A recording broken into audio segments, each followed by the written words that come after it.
Well, hello there. I'm Heike Yates, and it is Wednesday at 1 o'clock. I am so glad, and I hope many of us, you will join me. Grab your sandwiches, grab your coffee, lunch, water, whatever you have, and join me for today's live podcast. I also, if you notice, here, I took my husband's flower that he bought from his pocket money the other day and put them in today's live we're not podcasting, in today's live Facebook story. But I hope you enjoy them just as much as I do. So many of you know who I am, but I just want to say that again, my name is Heike Yates, and I'm the creator of Pursue Your Spark. I have a podcast with the same name, and I help active women lead a healthy and fit lifestyle by designing balanced and simple fitness, nutrition, and lifestyle programs. And my podcast is also not only on iTunes right now, it is also on Google Play. All right. So settle in, grab your lunch. Here we go. Today's topic. I have, it was brought to my attention that many of us that are starting a second part of their life or their relationship, they've may have been divorced or never been married, and now we're in midlife or around our 50s and so on. And we have started a new relationship, a new woman, a new husband, a new lifestyle altogether. And with that change, up until then, we've established everything perfectly. We had our daily routine with food, with um, with exercise, and we did the things the way we chose them to do or the way we love them to do. But um, now suddenly you have somebody else in your life, and their life may take over your life. And so what I hear is I'm in this new relationship, whether it's married or moved in together, and I started gaining weight. And my weight is creeping up, and I don't know what to do. And I don't seem to get rid of the weight. And I need some help. So this is what today is about, is finding a way, or actually figuring out what it is that keeps us from losing the weight and brings us back to where we were before the relationship. And it's not the fault of the relationship in essence that makes us gain the weight. So here's a little story that I experienced. Is when I met my husband, and we've been married now for 7 years, seven, I think. And when we first started going out and dating, it was great. We were in love. We went out a lot, and he loves to cook. And this is truly one of my favorite stories. He invites me over to his place for the first time and cooks this amazing dinner. So I look into the kitchen, and he puts this chunk of butter, at least to me, in the meal that he was preparing. And I almost died. I'm thinking, oh my God, I'm going to get a heart attack.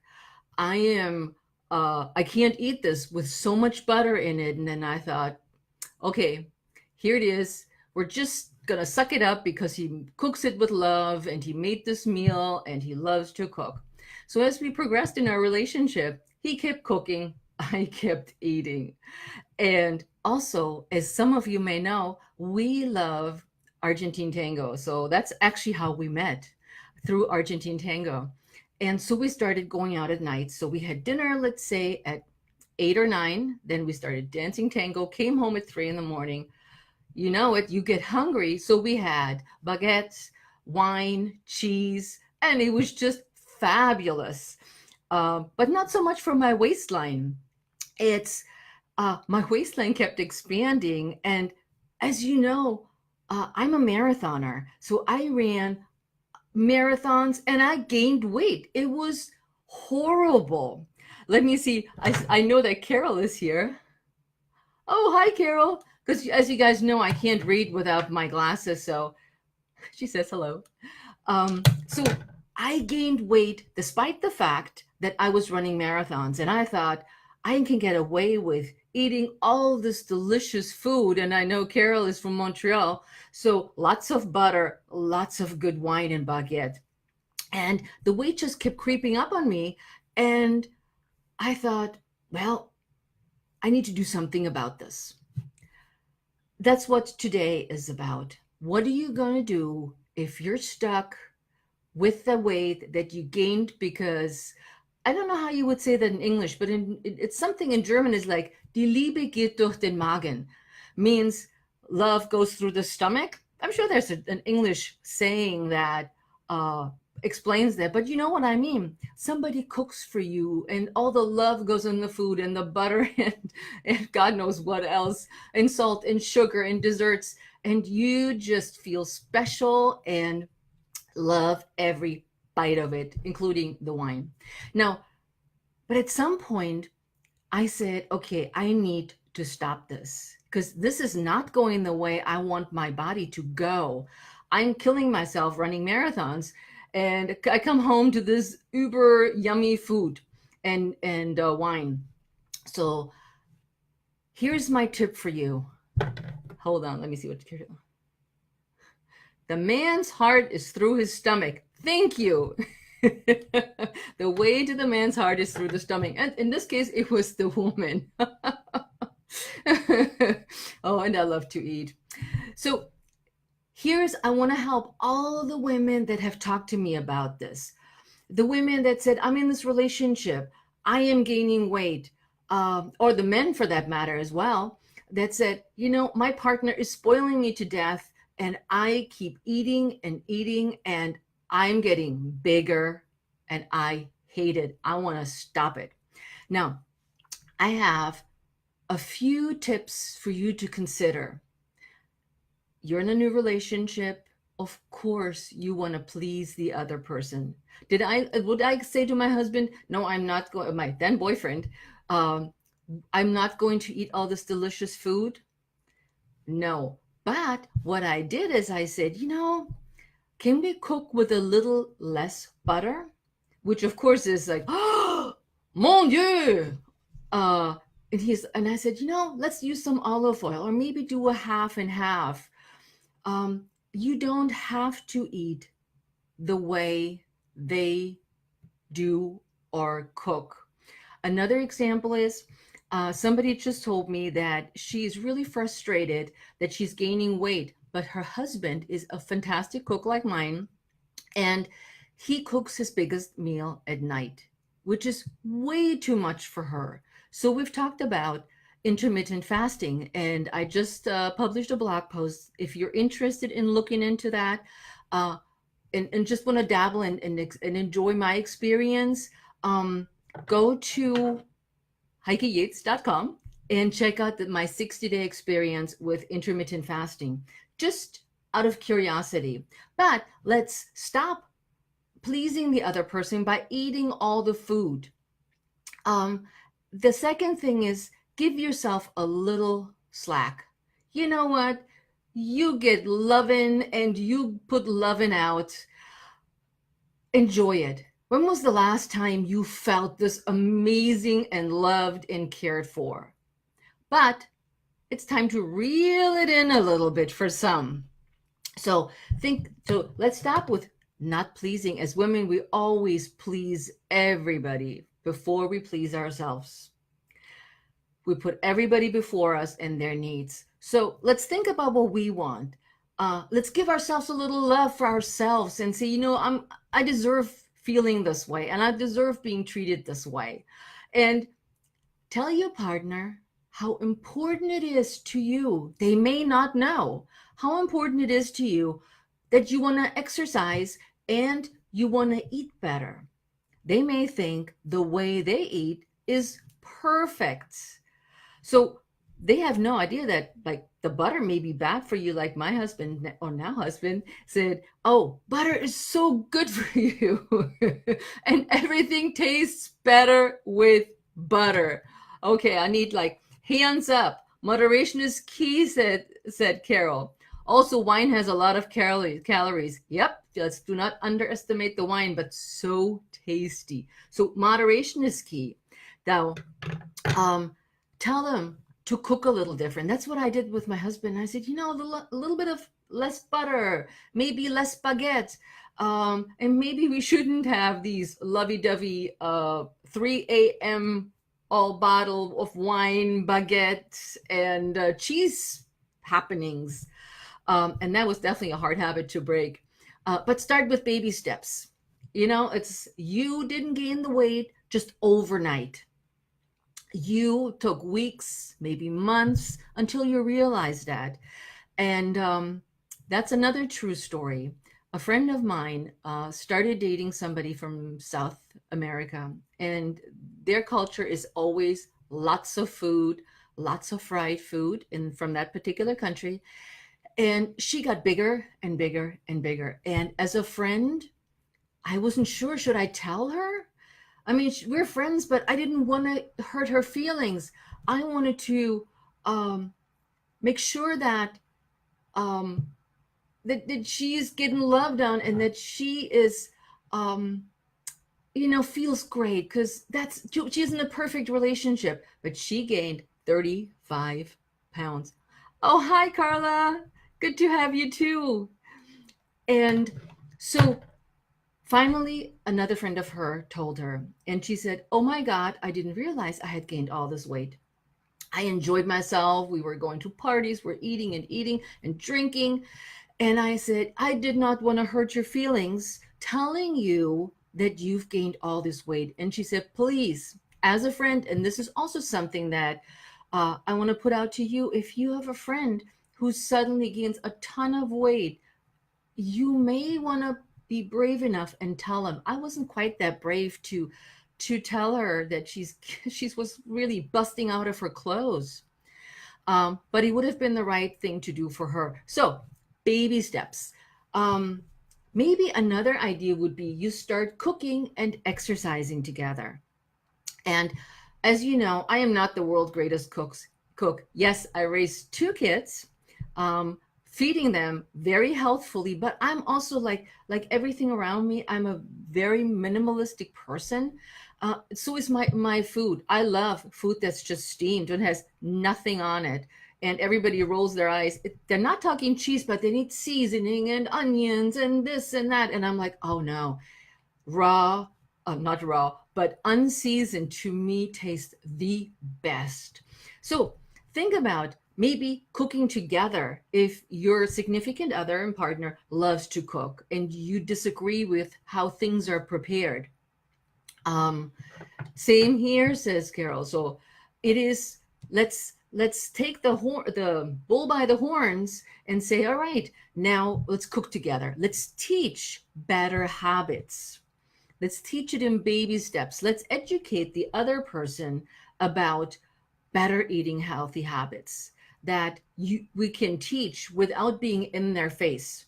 The other thing is exercise. You may be with somebody who hates exercise, who thinks that a walk around the block is plenty, which may be plenty for some, but it's not enough as you get older. We need to do a little bit more. We need to move a little bit more. We need to eat a little bit better.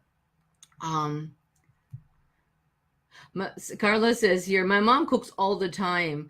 I yes, in my new household situation can have these issues. So if somebody cooks for you and it's not along your nutrition guidelines or your idea of what healthy is, can be very challenging. So hop in the kitchen when there's cooking time and maybe re-educate, or at least start with baby steps. Replace healthier options into your diet. Instead of putting a blob of butter in the mashed potatoes, maybe use some low-fat milk and maybe drizzle a little bit of cheese in instead of the butter. I know cheese, but everything in limitations. So there's ways you can work around that and educate, exercise. Now, you may know that my husband, when we met, was an excellent skier, and if not, you know that now, and that he supposedly played golf. And yeah, I'm laughing because I've never seen him swing the golf club or be on a golf other than during my son's wedding last year, where he took my brother out to play golf, and he plays pretty good. But that was his form of exercise. So knowing that we ate the way we ate, but didn't exercise, he was fascinated that I enjoyed it, that I was looking for stress relief, that I looked for uh, fun times outside. You know, I love being outside in the sun and fresh air. I'm a big fresh air person. And so finally, he picked up his running shoes, or let's see, his shoes, and started running, attempted to run. And many of you know that he now is a 2 times Ironman, and I couldn't be prouder of him. The influence I had on him by saying, just do a little bit, or maybe you like to swim, let's do this together, has changed his lifestyle completely. His cooking has changed so that he's aware of what now healthy is, what the new healthy for us is, and what exercise can feel like as you're incorporating it into your life. And this is when you look at your significant other, this is something that you need to tackle uh, and help change and re-educate for your own sake of wanting to lose the weight that has accumulated. One other thing that I hear is we're following our partner's steps or patterns, eating patterns. Somebody who I work with, one of my clients, just told me last week, so excited. She says, Heike, I've lost 12 pounds. And I said, oh my goodness, what happened? And you have to know that this person always covers up. So when we see each other, we work together. She wears a humongous t-shirt. So you're really not sure what happened. And she pulled her t-shirt closer and she said, look, I lost 12 pounds. And I said, well, girl, how did you do that? And she said, every night when we sit at dinner, my husband pulls out a big bowl of M&Ms, and I used to dive into the M&Ms with him every night. And after we had been talking about nutrition, we talked about exercise, and she said, I'm trying to do something really good for myself. I want to lose the weight and I want to be stronger and have more muscles. She said, I just decided that I don't need this anymore. I don't need the M&Ms. And so she cut out bread, the M&Ms, and she started exercising. Now, you need to know that this is the person who follows my 3 in 3 program. Remember, the do one exercise for 1 minute, do it for each minute for each exercise for 1 minute, and that's 3 minutes. And she lost 12 pounds in 2 months. I'm like, hooray, clapping. This is unbelievable. Now, I am so proud of her. And she keeps going now because she sees that it can be done, that in a relationship, you can lose weight, that you may have accumulated through the beginning of that relationship. But it takes putting yourself first, taking baby steps, re-educating your partner, getting involved with your partner into the things that are important to you. If exercise and nutrition and healthy eating habits are important to you, you need to lead the charge. Um, and stop following their patterns. Stop doing what they do. It's very comforting, but maybe instead of if he snacks on M&Ms, maybe you cut up a bowl of fruit and eat that instead. So let me see, because we have all these people here and I want to see what they say, because without my glasses, I can't see anything. Let's see. Carol says, he has your wonderful support. Well, that support, it just, I wanted it. I wanted it for me. I wanted it to match my ideal lifestyle and the things that are healthy and important that I teach all of you out there, that I am super passionate about. As you know, I am super passionate and opinionated about nutrition, fitness, and exercise and mindset. That's what my brand Pursue Your Spark is all about, to ignite the spark, to lead you to a better land, I almost said. But you know what? I see the changes, and I see how people's lives change for the better, the healthier, the more active. It is just amazing. So, and with that said, this is what I got for you today. That this was a burning question for many, that gaining weight as they're in a new relationship is a problem. I gave you good examples, and they're true examples from people and clients and women that I've talked to. And maybe you think about it a little bit and start with one of the things that you feel most connected with. Maybe it's about putting yourself first is the one thing that's the most important to you, or starting to cook together. Let me know what it is that you have will decide, or going forward from this live Facebook today. And I have, as always, I have a freebie for you. You can take action right away and download over at heikeyates.com. How to Eat Your Way to a Spunky Body. It's a free action guide to get you started if you're not sure where you freaking want to start and how this is all working together. Also, check out the 60-day of intermittent fasting. There's more to come, but I'm not going to give it away just yet. So I want to thank you for being here. And remember, we also have the podcast, Pursue Your Spark. I will let you know the next time I'm here. If you have any questions right now, please ask them, because I'm still here. I will let you know ahead of time. So as life goes a little crazy, I have a whole bunch of things lined up for you that I'm working on. If you're not already, join the Art of Igniting Your Spark. But for today, download the How to Eat Your Way to a Spunky Body. And with that, I hope you enjoyed my flowers. There they are. There they are. And I'll see you next time, either here at the Pursue Your Spark or the Art of Igniting Your Spark, or over at the Pursue Your Spark podcast. Until then, as I always like to say, ciao. Thanks for being here. It means the world to me. Mwah. Ciao. Now I got to find the stop button, as always.